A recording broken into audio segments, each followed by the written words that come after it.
Now in Learning Objective C, I'm going to show you what is called the periodicity theorem. First thing we need to talk about is what are circular functions. Now if you think about it, the sine, the cosine, and the tangent graphs that we derived, remember for our pictures the cosine is the C shape, the sine is the S shape, the tangent is this new shape we saw today. Where did those come from?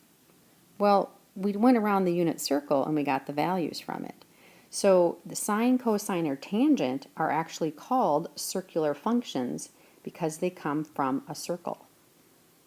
Be careful, a lot of people will think the equation for a circle itself is a circular function. That's not true. An actual equation for a circle comes from a cone, and that's called conic. Now, the key thing here we want to talk about are period functions. These circular functions have periods that they repeat themselves. And circular function with values that repeat at regular intervals. Remember, we just talked about sine and cosine, how often they repeat themselves. They repeat every 2 pieces of pi, which is also equivalent to 360 degrees. And then the tangent function, be careful, it repeats itself every 180 degrees or every 1 piece of pi. Now here's an example of how we can use the periodicity theorem, which tells us there's repeating patterns to sine, cosine, and tangent. They want to know here, is the cosine of x equal to the cosine of x plus 6 pi? Well, here's what you want to do. Just pick a particular angle you want to look at for x, and it can be anything. Maybe I'm going to say x is 30 degrees. So let's assume x is 30 degrees, and I just go to the graph paper and find 30 degrees. And I want to know the cosine. So the cosine is the square root of 3 over 2. Now, what if I find the cosine, or the x value, of that same angle of x, which is 30 degrees, but this time I add 6 pieces of pi to it? What's the answer? Well, let me show you. What we're going to do is move the angle of 30 degrees, right there. Now I'm going to add 6 pieces of pi. Be careful, that's going to be 3 circular rotations. So here's a 30 degrees, now plus, that's 1 pi, 2 pi, 3 pi, 4 pi, 5 pi, 6 pi. I actually land back where I started. What's the cosine of that? The square root of 3 over 2. Is this a true statement? Yes, it's actually true. That's how you can use the periodicity theorem. Let's try it with tangent. Well, let's do the tangent of x, and let's just use 30 degrees again. So I'm going to imagine that's 30 degrees. So if I go to 30 degrees, which is right here, the tangent of that, we'll just jot it down right here, would be sine over cosine. I'm just going to leave it like that for now. Now let's just go ahead and do this. What if we take find the tan of 30 degrees, because I chose that, plus 3 pieces of pi. Okay, so I'm going to move my 30 degrees, which is here, and then add 3 pieces of pi. So that's 1/2 a circle, that's 1, 2, 3. I would land right here.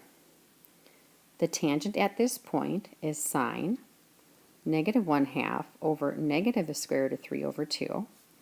The 2 negatives will cancel, so we're going to get this. Now clearly, as a final answer, these are complex fractions and I'd have to simplify them, but as you can tell, these two are the exact same thing. So yes, here again, it's actually a true statement. Okay, let's look at a more complicated one. Use the periodicity theorem to find the cosine of 2,670. It's a pretty big number.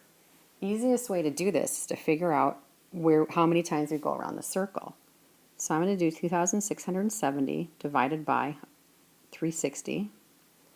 That actually is 7.4167. So what that is I'm going to take out 7 circles. So let's do 360 times 7. That's actually going to give me 2,520. So let's take that and subtract it from 2670. And that's going to leave me left over with 150 degrees. So really, this question is the same as asking me, what is the cosine of 150 degrees? Let me prove it to you. I'm actually going to move 2,670 degrees. I have to do 7 circle rotations first, so here we go. There's a 360, 720, 2 times, 3 times, 4 times, 5 times, 6 times, 7 circles, and then an extra 150 at the end is going to land me right here. So this is where I land. If I was diligent in my counting, 2,670 degrees would land me here. But I don't want to do that. I want to make this as simple as possible.